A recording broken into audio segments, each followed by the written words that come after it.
Hello. હાજી જય ગુરુદેવ. જય ગુરુદેવ. સાહેબ એક તેજાનંદની સાખી છે, હા. નામ રૂપ નહીં ત્યાં દેવી દેવા. તો આનું જરા મને કૃપા કરીને સમજાવજો. સારું. નામ રૂપ નહીં દેવી દેવા. હા આ તેજાનંદની સાખી છે. હા હા સારું. તો હા, તો ધ્યાનથી સાંભળો. બરાબર. અત્યારે ટાઈમ તો હોય, ઝડપથી કરી નાખું. બરાબર. હા બરાબર. નામ રૂપ નહીં ત્યાં દેવી દેવા, સાધન પૂજન નહીં ત્યાં સેવા. અખંડ પુરુષ રૂપ અરૂપ, નિજ નામ જપું સત્ય સ્વરૂપા. આ વાણી ખરેખર તેજાનંદની છે. મન પવનથી રહ્યો ન્યારો, તેજાનંદ ત્રિલોકનો તે ધણી ધારો.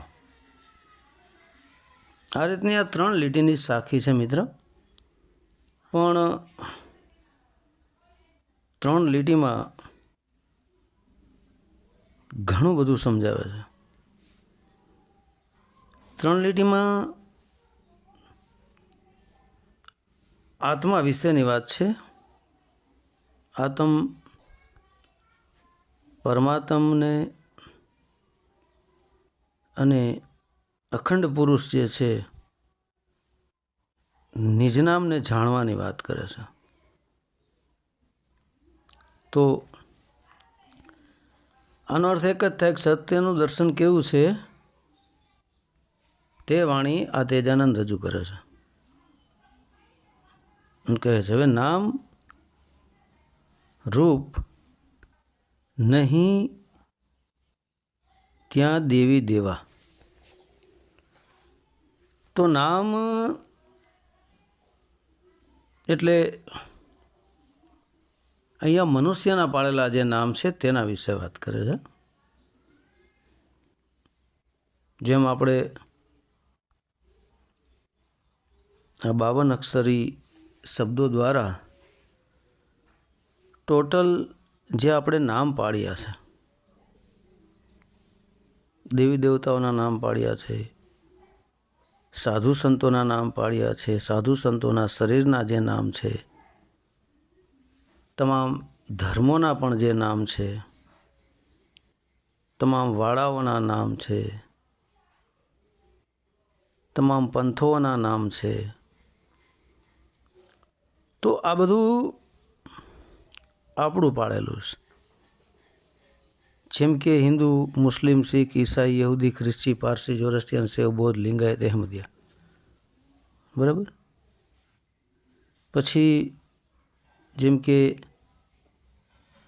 રામ, અલ્લાહ, વાહેગુરુ, ગોડ, અન્ય દેવી દેવતાઓના નામ, સાધુ સંતોના નામ, મનુષ્યના નામ, નારીના નામ, નરના નામ. આ બધા નામો જે પાળેલા છે ને તે 52 અક્ષરી નામ. એ નામ પછી રૂપ, જે શરીરનું નામ અને શરીરનું રૂપ નહીં ત્યાં દેવી દેવા. મતલબ નામ રૂપમાં નથી ત્યાં દેવી દેવા. ત્યાં દેવી પ્લસ દેવા. દેવી એટલે નારીવાચક શબ્દ અને દેવા એટલે નરવાચક શબ્દ. મતલબ ત્યાં નર કે નારી એવું કાંઈ છે નહીં. આ ઈશારો નિજનામ આત્મા તરફ છે. તો જેટલા સાધુ સંતો થઈ ગયા, જેટલા દેવી દેવતા થઈ ગયા, જેટલા પીર પેગમ્બર થઈ ગયા, XYZ ટોટલ જે કાંઈ મનુષ્યો પણ છે, નર કે નારી, દેવી દેવતા, પીર પેગમ્બરો, આ બધાના શરીરની અંદર રહેલો જે આત્મા છે તેના વિશે વાત કરે છે. તો નામરૂપ નહીં ત્યાં દેવી દેવા એટલે એ જગ્યાએ આત્મ અવસ્થાને આત્મ સ્થાનને જે પ્રાપ્ત કરી લે છે એ જગ્યાએ આ બધું નામ રૂપ ને ગુણને એ ઉડી જાય છે. અહીંયા કોઈ વસ્તુ રહેતી નથી. સાધન પૂજન નહીં ત્યાં સેવા. હવે ત્યાં સાધન પણ છૂટી જાય છે, આપણું દેહરૂપી સાધન. કારણ કે સર્વપ્રથમ તો દેહરૂપી સાધન દ્વારા ભક્તિ કરવી જરૂરી છે, પછી દેહથી વિદેહ થવા વિશેની વાત કરે છે. એટલે ત્યાં કોઈ સાધન પણ નથી, પૂજન પણ નથી. ત્યાં પૂજા એવું કંઈ કરવાનું નથી. નહીં ત્યાં સેવા કરવા જેવું કાંઈ છે નહીં. જેવી રીતે ભગવાન ગીતામાં કહે છે, સ્થિત પ્રજ્ઞ એને કોઈ ક્રિયાકાંડ રહેતો નથી. તો સ્થિત પ્રજ્ઞ એટલે આત્મલીન જે છે, આત્મ અવસ્થાને પ્રાપ્ત કરી ચૂકેલા વ્યક્તિને કોઈ ક્રિયાકાંડ રહેતો નથી. તો જેને આત્માને જાણી લીધો એટલે પરમાત્માને જાણી લીધો, એના માટે પછી કોઈ ક્રિયાકાંડ રહેતો નથી. ક્યાંય દોડાદોડીની ક્રિયાકાંડ, બોલવાનો ક્રિયાકાંડ, જોવાનો, સાંભળવાનો, ચેલિયું ચેલા મૂંડવાનો, ગામોગામ ફરવાનો, સત્સંગ કરવો, સત્સંગ સાંભળવો, આ બધું ક્રિયાકાંડની અંદર આવે. કારણ કે સત્સંગને આપણે સાંભળીએ એ ક્રિયા થઈ, સત્સંગ બોલીએ એ પણ ક્રિયા થઈ. પરંતુ સ્થિત પ્રજ્ઞા જે છે ગીતા મત અનુસાર, અને આવી બધી ક્રિયાઓ છૂટી જાય છે. કથણીની, બકણીની, સેવાની, પૂજાની, તિલાની, તબકાની, ત્યાં કોઈ વસ્તુ રહેતી નથી. તો કઈ જગ્યાએ ભોગવાથી આ બધી વસ્તુ ઉડી જાય છે? એના માટે કહે છે તેજાનંદ, અખંડ પુરુષ રૂપ અરૂપ નિજ નામ જપું સત્ય સ્વરૂપા. અખંડ પુરુષ મતલબ જે આત્મ પરમાત્મ રૂપી પુરુષ છે.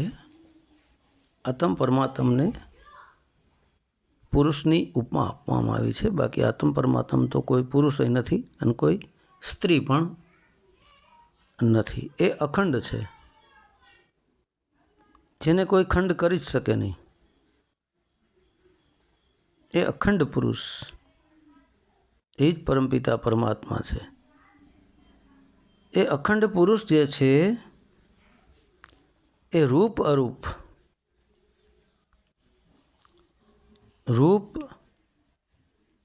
અરૂપ. તો અહીંયા તેજાનંદનો કહેવાનો અર્થ એ થાય છે કે રૂપમાં પણ છે અને અરૂપમાં પણ છે. તો રૂપ એટલે આખું વિશ્વ, આખું બ્રહ્માંડ, બ્રહ્માંડોના બ્રહ્માંડ, આખું વિશ્વ, સ્થાવર જંગમ, જલમાં થલમાં, કીડીથી કુંજર સુધી જે દેખાય છે તે બધું એનું જ રૂપ છે. એ રૂપ પણ એનું છે અને અરૂપ પણ એ છે. જે અરૂપ છે, જેનું કોઈ રૂપ જ નથી, જેનો કોઈ રંગ નથી, જેનો કોઈ આકાર નથી, એ અરૂપનું આખું વિશ્વ આ રૂપ દર્શન છે. તો એનો અર્થ એ થાય છે કે જેટલું દેખાય એ બધું એનું જ રૂપ છે અને છતાં પણ એ અરૂપ છે, દેખાતો નથી. પરંતુ આ લેવલ સુધી પહોંચીએ અને પહોંચવું તે અતિ દુર્લભ છે. જ્યારે આપણે આત્માને જાણીએ છીએ ત્યારે જ પરમાત્માને જાણી લઈએ છીએ. પરમાત્માને જાણ્યા એટલે સર્વસ્વ પરમાત્મા સ્વરૂપ છે.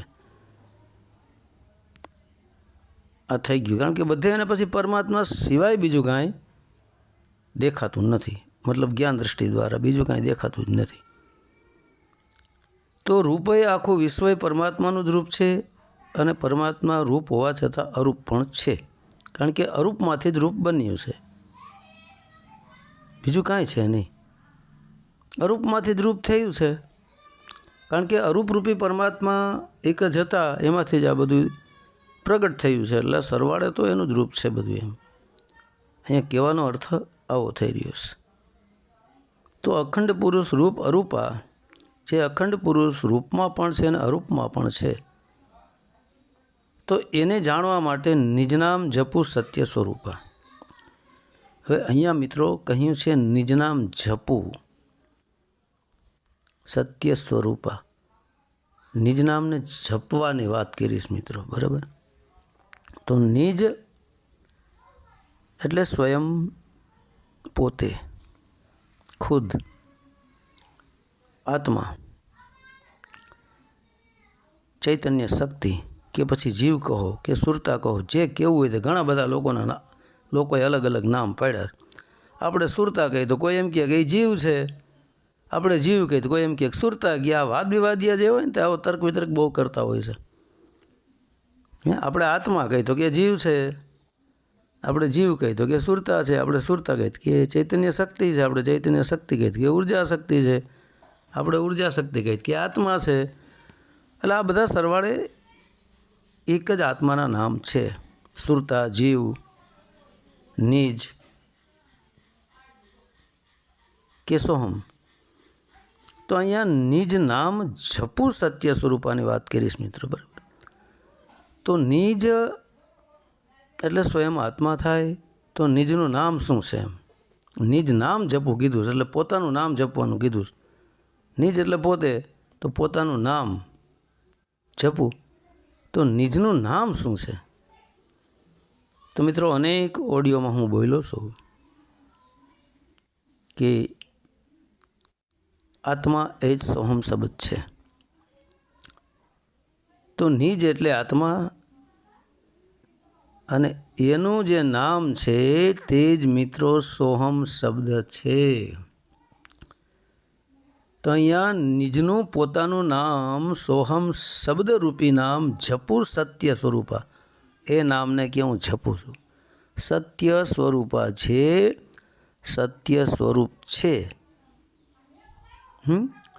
સત્ય સ્વરૂપા, તો એ જ સત્ય છે, સ્વરૂપ પ્લસ આ, તો એ આત્માનું જે નામ છે સોહમ, એ જ સત્ય સ્વરૂપા, મતલબ એ જ સત્ય છે, સ્વરૂપ એ જ સ્વરૂપ છે, આ પ્લસ એ જ આત્મા છે.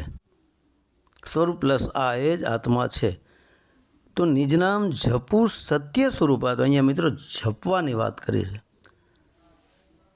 તો આનો અર્થ એ જ થાય છે કે સોહમ સોહમ સોહમ જપો, પછી અજપામાં ગયા, આપમેળે જપાવા લાગ્યો, સોહમ શબ્દ પ્રગટ થઈ ગયો પછી, એટલે તમે તમારા નિજ નામની અંદર પહોંચી ગયા, એ અવસ્થાને પ્રાપ્ત કરી લીધી.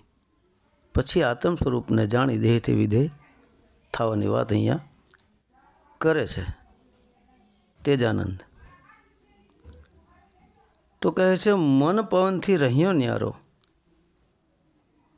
હવે એ મન મતલબ મન ચિત્ત બુદ્ધિ અને અહંકારથી પકડાયો નથી.